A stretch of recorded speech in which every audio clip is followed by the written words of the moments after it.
Jesus saiu para o mar com os seus discípulos e uma grande multidão os seguiu. Vinham de todas as partes da Galiléia, da Judéia, de Jerusalém, da Idumeia, do leste do Rio Jordão, e até de lugares distantes do norte, como Tiro e Sidom. A notícia de seus milagres havia se espalhado para longe, e um grande número de pessoas vinha vê-lo. Jesus instruiu seus discípulos a prepararem um barco para evitar que a multidão o esmagasse. Havia curado muitos naquele dia, e os enfermos se empurravam para chegar até ele e tocá-lo. E sempre que o viam, os espíritos impuros se atiravam no chão na frente dele e gritavam: "Você é o Filho de Deus!" Jesus, porém, lhes dava ordens severas para que não revelasse quem ele era. Apesar de Jesus ser uma ameaça ao sistema, como nós vimos a semana passada, o fascínio em torno dele só faz crescer. As pessoas estão fascinadas por quem Jesus é.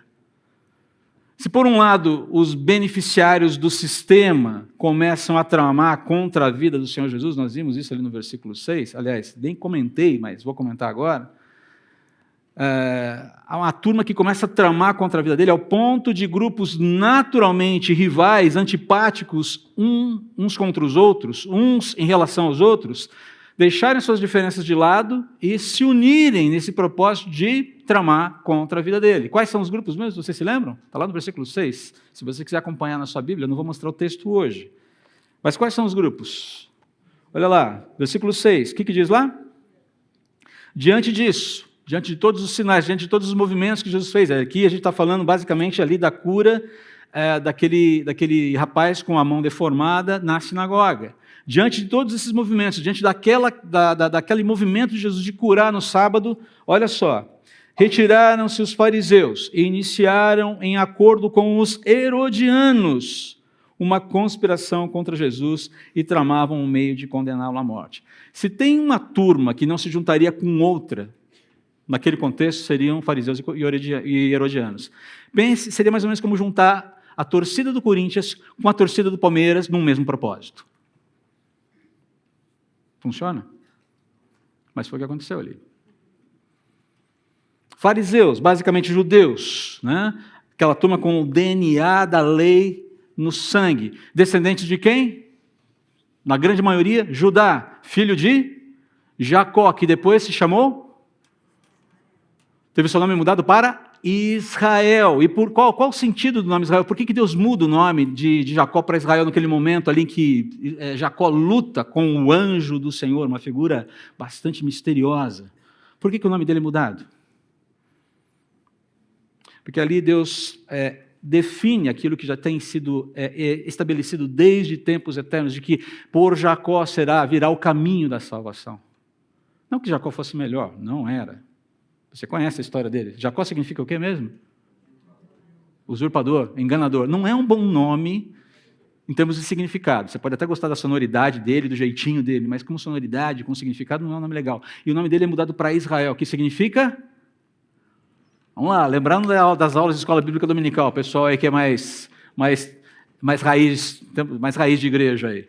Significa? Essa é uma leitura, aquele que luta com Deus, aquele que prevalece contra Deus. Oh, que coisa esquisita. A raiz do verbo no hebraico é a mesma, mas a melhor tradução para Israel é: ele governará como Deus.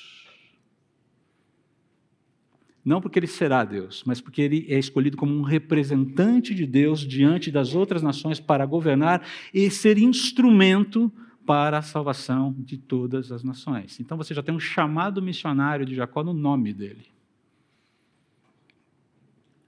Se você quiser outro termo, que não chamado missionário, designado para uma missão, ok? Está na mesma. A gente fala chamado missionário, parece que é uma coisa muito distinta, não é só para gente louca, maluca, que faz algumas coisas diferentes e tal. Não, você tem uma designação para a missão no próprio nome. Então, essa era a turma. Os fariseus descendiam dessa turma, vinham por essa ramificação étnica. E os herodianos? Quem eram os herodianos? Eram os partidários da dinastia de Herodes. Nesse momento aqui, em que está acontecendo tudo isso aqui, quem é o rei ali? Herodes Antipas. Quem foi o pai de Herodes Antipas? Herodes o Grande. O Herodes o Grande foi aquele sujeito que reinou na época em que Jesus nasceu, que cometeu o infanticídio em Belém. Era uma turminha muito legal. Além do que, Herodes, ou a dinastia herodiana, era descendente de quem? Um sujeito chamado Esaú. Irmão de quem? Jacó.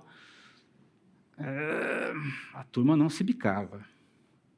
Mas nesse momento eles se juntam. Então, se por um lado tem essa turma se juntando, é aquela história da máxima política, né? O inimigo do meu inimigo é meu amigo. Não importa o quanto eu não goste dele. Há uma relação de usura aqui, claro, entre fariseus e herodianos. Vamos cacifar o pescoço de Jesus, porque esse cara está incomodando. Está trazendo perturbação ao sistema. Vimos isso a semana passada. Então, se por um lado esses beneficiários do sistema se unem contra Jesus, por outro lado, multidões fascinadas com ele o procuram pelo valor que ele confere à vida humana. E por isso que eles estão procurando Jesus. Queridos, claro, as multidões, os discípulos, os poderes do mundo espiritual, especialmente os poderes das trevas, os espíritos malignos, impuros, ninguém ainda entendeu a dimensão do valor que Deus dá à vida do ser humano. É na cruz que isso vai ficar claro. Até lá, a turma não está conseguindo entender muito bem qual é esse projeto. Lembra que eu falei em algum momento, nas mensagens passadas, que se Satanás soubesse que a cruz traria a derrota, a maior derrota da sua existência, ele teria feito de tudo para poupar Jesus da morte.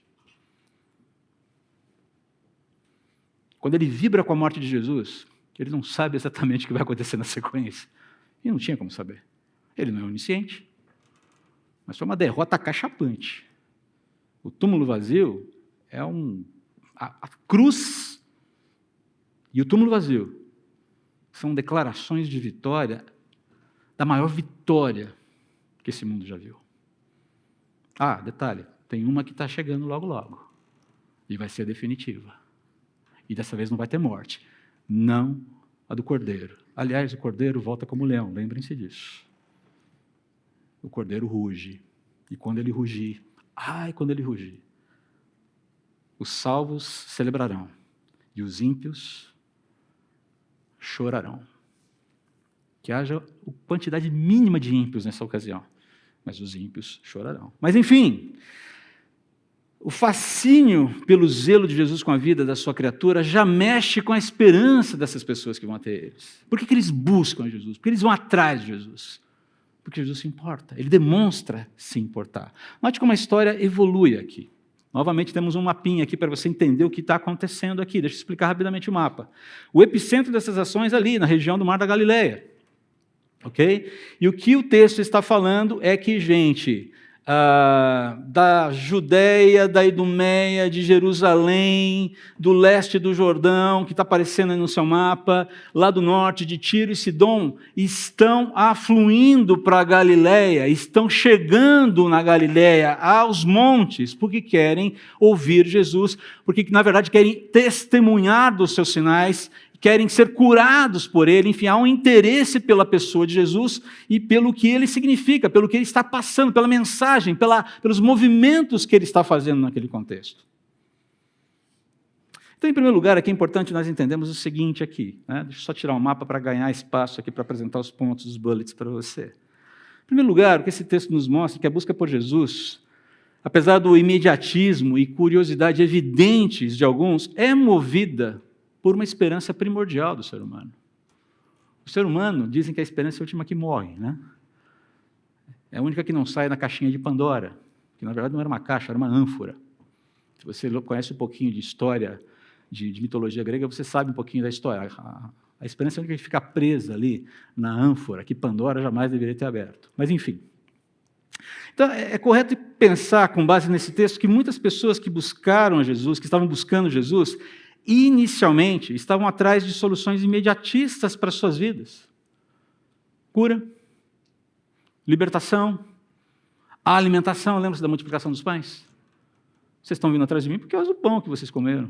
Mas está aqui o pão que precisa ser comido, o pão espiritual. Ele vai falar sobre isso em João, capítulo 6, Evangelho de João. ou porque simplesmente queriam saciar a curiosidade sobre ele. Sabe como é que é, né? Está dando um burburinho lá na Galileia, vamos ver o que é? Está uma hora do borogodó lá, meu, vamos lá. Sabe, tem coisa rolando lá. Curiosidade, o ser humano é curioso. Então, assim, fosse por motivos estritamente pessoais e imediatistas, ou por curiosidade, essa turma está fluindo para lá. Mas existe algo que nós não podemos negar. Não se iluda aqui, tá? Apesar disso tudo, o que as pessoas buscam com esse tipo de movimento, no final das contas, é o contato com o sublime, é o contato com o inefável, é o contato com o indescritível, com o transcendente, com aquilo que é acostumado, se convencionou chamar de divino. Tem uma coisa diferente lá. Não é natural, não é normal. O que está acontecendo ali não está nos anais da história. O que está acontecendo ali é algo que foge da nossa compreensão. E é uma coisa que foge da nossa compreensão e que aquece o coração, que dá um estímulo para a nossa vida. Vamos lá ver! Sabe-se lá o que vai acontecer lá? De repente você chega lá e tem uma surpresa agradável. Esse movimento está acontecendo. Essa ideia de uma experiência que reforce a percepção de que as pessoas não estão sozinhas, de que as pessoas não estão abandonadas, de que elas não estão à deriva no universo. Que a vida faz sentido, e faz todo sentido ter esperança. É esse movimento, é isso que move essas pessoas. Que faz sentido, por exemplo, falar de amor. Faz sentido cantar sobre amor e se emocionar com isso. Sabe o que é isso? Graça comum. É a beleza que existe no mundo, porque Deus criou o mundo para que, com o exercício da estética, através da música, através de palavras bonitas, de poemas, de poesia, de verdade sendo traduzida, ainda que com limitações, o coração do homem possa o quê? Transcender. Louis Armstrong não estava cantando nesse momento que Jesus estava fazendo as curas, mas provavelmente o sentimento no coração daquelas pessoas, ao ver o Senhor Jesus atuando, era dali para mais daquilo que você sentiu enquanto a gente ouvia essa música. Um calor gostoso, uma sensação boa de que alguma coisa legal está acontecendo. Isso está acontecendo aqui. E por quê? Porque o amor é possível, porque o amor é real, porque o amor é percebível, porque o amor toca a alma. E, eventualmente, sim, como disse a música, por mais piegas que ela possa parecer, o amor é a única coisa essencial de fato, ou não. O que diz 1 João, capítulo 4, versículo 8? Que Deus é? Que Deus é? Pode falar sem medo, é isso mesmo. Que Deus é? Amor. Responda para mim como se você estivesse respondendo para o Cláudio. Tá? Tá virando bullying isso aí, viu? Quero dizer para você que está virando bullying, está ficando feio esse negócio. Mas, enfim. Que Deus é? Amor. Amor. E vamos lembrar que Deus é o único ser essencial na realidade, não é verdade? Ele é o único não contingente. E ele é amor. Interessante, não? Por isso que faz sentido falar sobre amor, cantar sobre amor. Esse amor. Mas ok. Mas é esse amor que o Louis Armstrong está falando. Eu não estou nem aí. O fato é que ele fala de amor e fala de uma forma bonita, de uma forma poética, e é por isso que eu entendi que valia a pena a gente começar a mensagem com isso.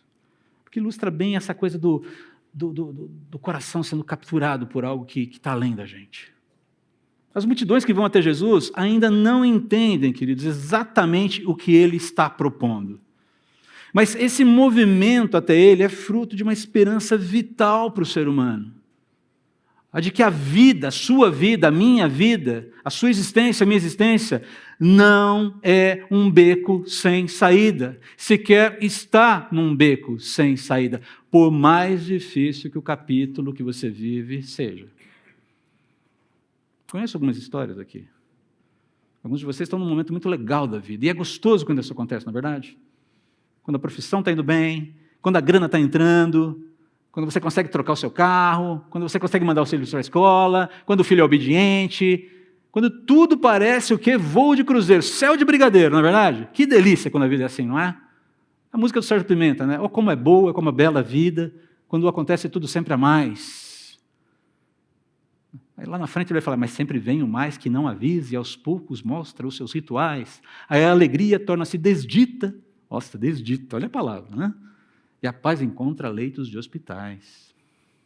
A mente sente o gosto, aí que entra a desdita. A mente sente o gosto da desdita e que os amigos falam sons iguais. Buscar consolo pede a alma aflita, em algum lugar que não esteja atrás, tem que ser na frente, não atrás. Vai caminhando até que se fatiga. São tantas portas, mas são tantos ais. De quem entrou e abriu mais a ferida, só encontrou palavras cordiais. No entanto, a causa não está perdida. Há esperança, os fatos são reais. Jesus é vivo e quem o segue arrisca, tem alegria para sempre e mais. Estou certo, maestro Nelson Bomilcar?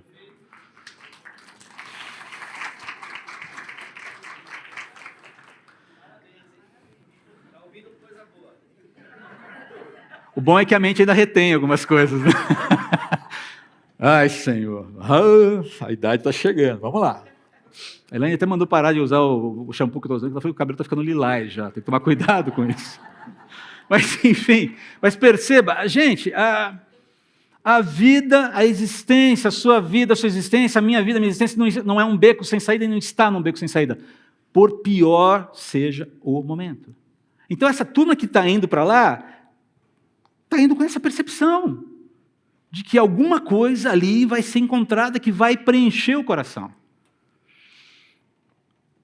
Então, interessante, eu coloquei aqui os bullets de uma forma para tentar organizar um pouquinho o pensamento para você. Então, o interesse por Jesus, inicialmente e invariavelmente, e é importante que nós entendamos isso, é instintivo, trata-se de sobrevivência. As pessoas buscam Jesus por uma questão de sobrevivência. Elas não estão entendendo necessariamente o que Jesus está oferecendo, mas parece que ele tem a resposta.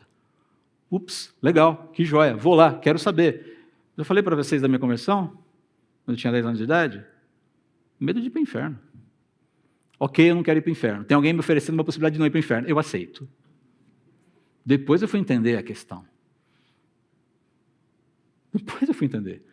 Agora, você acha que Jesus chegou para mim assim, a sua teologia, garoto de 10 anos, está muito obtusa, muito limitada, muito cheia de problemas e cheia de fissuras.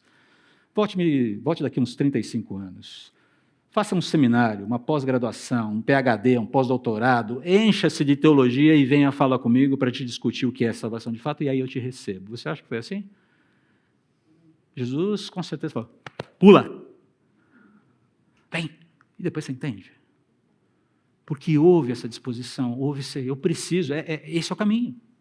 Eu não entendi exatamente tudo que ele oferece, mas eu quero. Pronto, ok, legal. E tudo bem começar assim. Ok? Está tudo muito bem. Essa coisa de ficar criando regrinhas para as pessoas aceitarem Jesus, para receberem a salvação, isso é coisa de gente, não é coisa de Deus. Tem o caminho certo, sim. E o caminho é Cristo, não é outro amparo. Aí é outra música. Mas essa eu não vou falar agora, porque senão eu vou ficar o dia recitando aqui. E Louis Armstrong recita muito melhor, faz muito melhor poesia do que eu. Mas a questão toda é exatamente essa. Você é acolhido. Se há uma rendição real, há um acolhimento, existe essa possibilidade. Talvez a pessoa nem ali na frente fale, não é isso que eu quero. Mas Jesus não vai dificultar a vida de quem está querendo chegar para perto dele. Perceba, o Senhor Jesus acolheu essas pessoas, essas multidões, e suas demandas, e às vezes isso lhe custou conforto. A situação era real ali, a coisa estava tão intensa, que Jesus deixou, olha, moçada, para os discípulos, deixa um barquinho aí de jeito, porque eventualmente eu vou ter que entrar no barco, porque senão a moçada vai me atropelar. As pessoas estavam se atirando em Jesus, para tentar tocar nele. Era nesse nível a coisa. Então havia um certo perigo ali. E ele vai trabalhando. E perceba, é dito que ele curou muitas pessoas naquele dia, mais uma vez. Então, há um acolhimento, há uma receptividade. Ele está acolhendo, ele está trazendo, as pessoas estão vindo, e ele está lidando com aquela demanda ali. A despeito das pessoas estarem indo, inicialmente, por puro instinto, provavelmente. Porque trata-se de sobrevivência. uma sobrevivência que elas ainda não estão entendendo. Eventualmente, querido, nós lidaremos com pessoas que precisarão de tempo para discernir o que Jesus representa, quem Ele é, que Ele representa a esperança concreta de cura definitiva para as doenças do corpo, seja uma cura pontual, seja uma cura definitiva. Conversa com o Wanderlei lá. Vai conversar com o Wanderlei sobre a experiência que ele teve. O Wanderlei já esteve morto por 1 hora. Vai lá falar com ele. Aquilo foi milagre. Estou falando alguma mentira aqui, irmão Wanderlei? 58 minutos. Desculpa. Eu inflacionei o tempo da sua morte. Ele esteve clinicamente morto por 1 hora, quase 58 minutos. Vai conversar com ele lá. Isso significa que ele nunca mais vai morrer? Desculpa, Wanderlei, não estou te dando nenhuma má notícia. Significa que ele foi milagrosamente curado. Deus veio em seu socorro no momento difícil da sua vida e hoje ele tem um testemunho poderoso para contar do favor de Deus com ele. Eventualmente, se o Senhor Jesus não voltar antes, tanto eu como o Wanderlei vamos passar pela morte. Houve uma cura pontual ali, mas a cura definitiva é aquela cura que nos cura completamente do pecado. E a cura completa do pecado acontece quando nós nos encontramos com o Senhor, seja pela volta de Jesus através do arrebatamento, seja pela sepultura. Heloísa está curada. Não é uma benção? Edu está curado. Não é uma benção? Quantos queridos já estão curados? Às vezes a gente chora de saudade, a gente pode chorar de saudade e deve chorar de saudade, mas a grande verdade, queridos, é que eles estão muito melhor do que a gente. E se fosse dada a oportunidade, isso nunca, a Bíblia não fala disso, isso não existe nas Escrituras, tá? Mas se fosse dada a oportunidade de fazer um exercício aqui para que as pessoas querem voltar, nem pensar. Nem pensar. Eu prefiro aguardar aqui o meu corpo ressuscitado, na glória, na eternidade, mas nem pensar. Jesus é a esperança concreta de cura definitiva para as doenças do corpo, o corpo ressuscitado, o corpo da glória. Mencionei há um tempo atrás um amigo querido, missionário, que está passando por situações difíceis de saúde, e eu, conversando com ele um dia, falei, cara, a eternidade está ficando cada vez mais atraente, né? E ele virou para mim chorando e disse, o corpo glorificado. O que ele queria dizer com isso? Que esse corpo cheio de doenças será redimido e toda a praga será erradicada do meu corpo. O corpo da eternidade, o corpo glorificado, cura definitiva. Jesus é a esperança concreta de cura definitiva para as doenças da alma, para a opressão humana, para a opressão espiritual, para as desigualdades, sejam elas quais forem, para as injustiças, a cura do sistema, a cura do mundo, a cura do cosmos. E, eventualmente, nós lidaremos com pessoas nesse processo que precisarão de tempo para discernir que nada disso vai acontecer patrocinado por ideologias, por partidos, por políticos, por salvadores da pátria de plantão, estejam no poder ou não, por planos econômicos eficientes, pela redenção e correção dos poderes da República. Não. Não, 1000 vezes, 1 milhão de vezes, 1 trilhão de vezes, quantas vezes forem necessárias, não. Mas ocorrerão porque Jesus é a esperança concreta de cura definitiva. Ele deixa claro que a humanidade não está num beco sem saída. É isso que ele está fazendo aqui no Mar da Galileia. Os milagres que ele tem feito ilustram essa verdade. É uma forma simples, entre aspas, de mostrar a sua autoridade sobre tudo, inclusive sobre o mundo espiritual, que se submete a ele sem que ele precise falar nada. Você reparou que ele chega perto, a turma estribucha, e ele não fica batendo papo, né? Diz aí teu nome, ô sem vergonha. Diz aí o teu nome, diz aí, quanto tempo está nessa situação? Jesus não fica batendo papo. Basicamente fala, cale-se e saia. E com isso não é só repreensão, é botar uma mordaça no poder das trevas. Fique calado, porque você não vai ser minha testemunha, você é inadequado. Você não serve. E mais, além de não ser inadequado, quem se deixa revelar, quem se revela sou eu e não é você. Você não me representa. Cale-se. Está amarrado, literalmente. Percebe? Só ele tem autoridade sobre o mundo espiritual. Essa autoridade sobre o mundo espiritual e sobre toda a realidade criada afirma que essa esperança concreta de cura definitiva é real. São os versículos finais desse texto aqui. Então, desses versículos finais do texto. Quando Jesus fala assim, fiquem quietos. Vocês não são os meus representantes. Jesus vai deixar claro quem ele é lá no final do Evangelho de Marcos. Está todo mundo ali meio que na expectativa, tentando entender quem ele é. Inclusive achando que ele é o Messias que vai subir num cavalo branco ou um garanhão preto. A gente tem que falar de todas as cores hoje, porque senão pode ser processado. Tá? Pode ser um cavalo amarelo também, poderia ser vermelho, castanho, seja lá que for. Um cavalo bonito, imponente, de que cor for. Com uma armadura reluzente, com uma espada de 1,50 m de comprimento, brandindo essa espada e dizendo, sigam-me os bons, e arrebentando com Roma. Tinha gente que tinha essa expectativa. E ele fala, não, o meu reino não é desse mundo, embora vá engolir esse mundo. As pessoas não estão entendendo ainda. É por isso que quando a gente chega aqui no final, é somente pela permissão de Jesus que o ser humano pode discerni-lo totalmente como o Messias Salvador. Como aquele que não vem trazer simplesmente uma melhora de vida pontual para a nossa existência terrena. Ela pode até acontecer, queridos, ela pode até existir, mas ela não é condição para a salvação. Ela não é um subproduto da salvação. Ela não é uma necessidade para sermos amados, acolhidos, salvos, transformados pelo Espírito Santo de Deus. Muito pelo contrário, se você segue a Jesus, provavelmente a sua vida pode até piorar em alguns sentidos.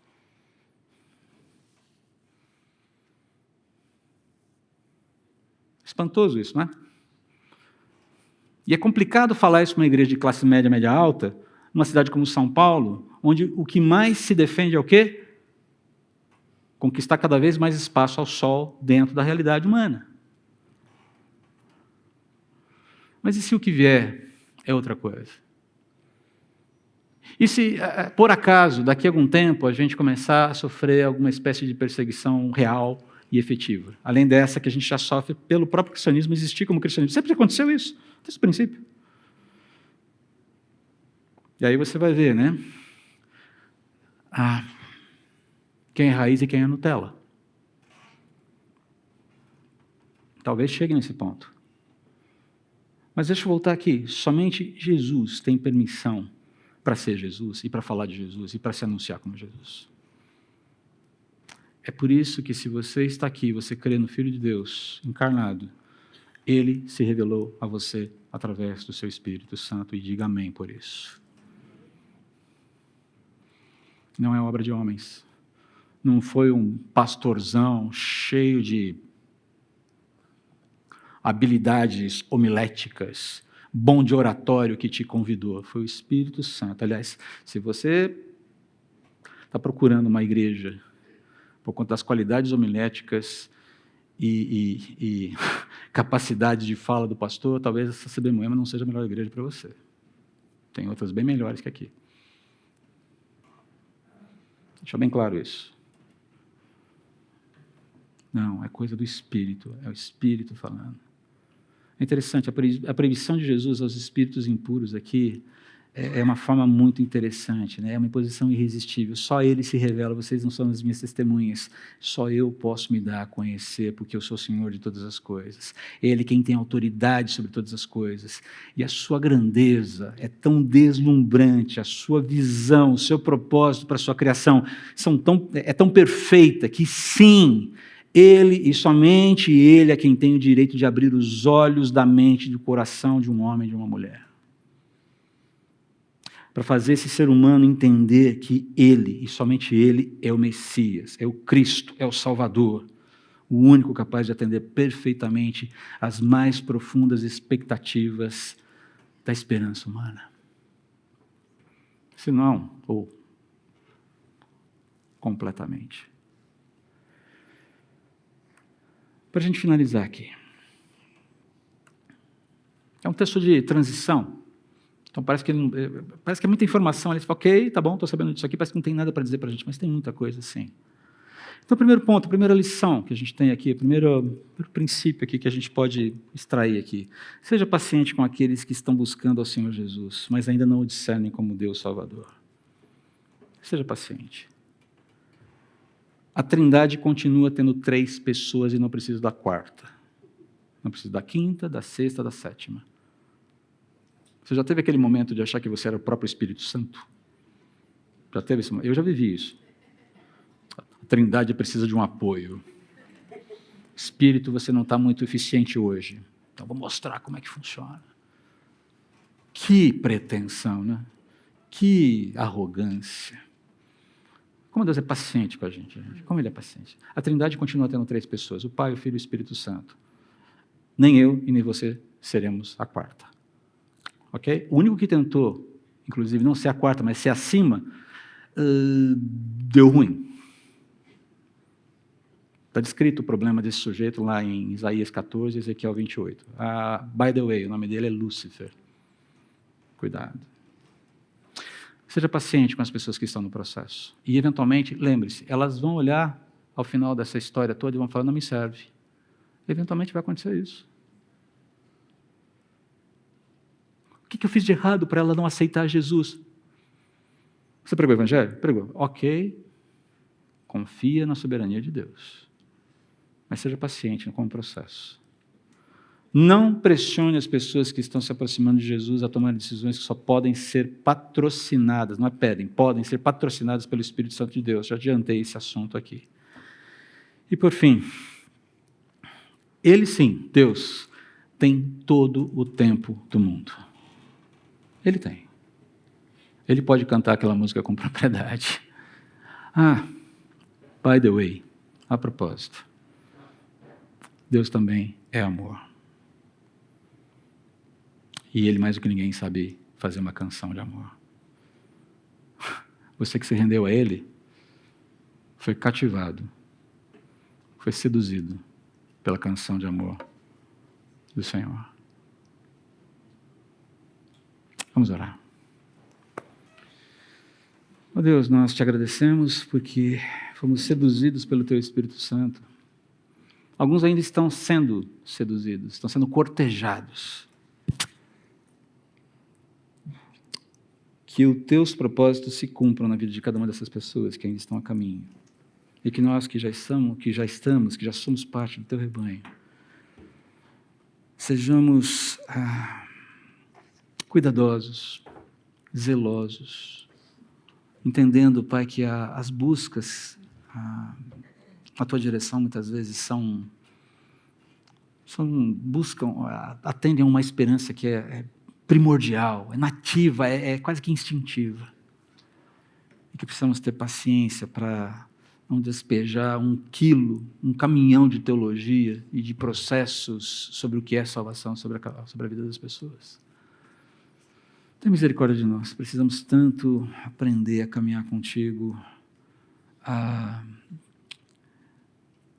de uma maneira viva. Clamamos pelo Teu Espírito Santo agindo em nós. Precisamos, ó Espírito, vem agir em nós, abre a nossa mente.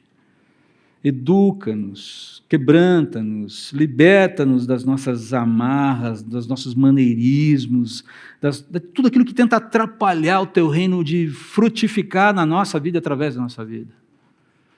O Espírito Santo quebranta a Tua igreja, vem atuar na Tua igreja, vem falar a Tua igreja, vem usar a Tua igreja, vem fazer o que o Senhor quiser com a Tua igreja.